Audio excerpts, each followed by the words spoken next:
Do you find the wide array of climate risk assessment tools confusing? I certainly do.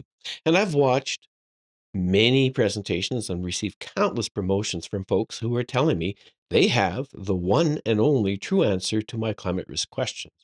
But, and this is a big but, anytime someone tells us they have the one and only true answer to a question, we have to treat that claim with skepticism.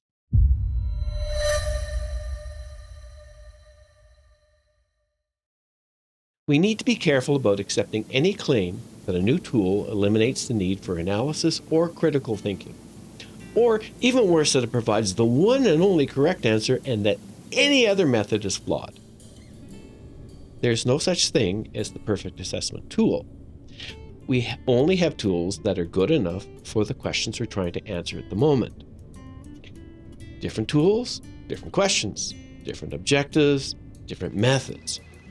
Success draws on our ability and willingness to do the hard work, thinking, and planning to actually get on with the project.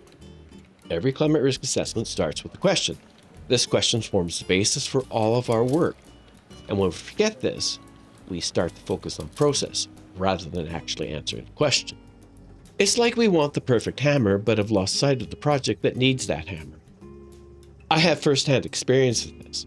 I love to do DIY projects around the house. And I love to get really great new tools to help me with those projects. But no matter how much time and money I spend on new tools or better hammers, at some point, I actually have to get on with doing the work. It's tempting to believe that if we can just find the perfect tool, we can eliminate the need to do all that hard work. We can be seduced by the idea that with the right method, all we have to do is fill in a few blanks and the tool will do all of that work for us. But in fact, we're simply putting off doing anything while we pick our way through a wide array of shiny new toys. Now, don't get me wrong. Improving analytical methods is a good thing. We advance the practice and we share innovations with other professionals. That's how we all get better. The issue isn't the tools. It's fixating on those tools at the expense of reducing actual climate risk. At the end of the day, we don't need a perfect tool. We just need one that's good enough. We don't need to wait for newer or better methods. We just need to get on with it. No tool can replace our thinking. Any action taken without thinking is simply creating new risk. Tools are meant to support our decision making. We should never let them do the deciding for us. There are 3 things we can do to avoid this trap. First, we need to step back from the problem and ask ourselves, what questions do we need to answer?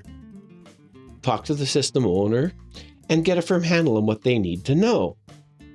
This sets our objectives.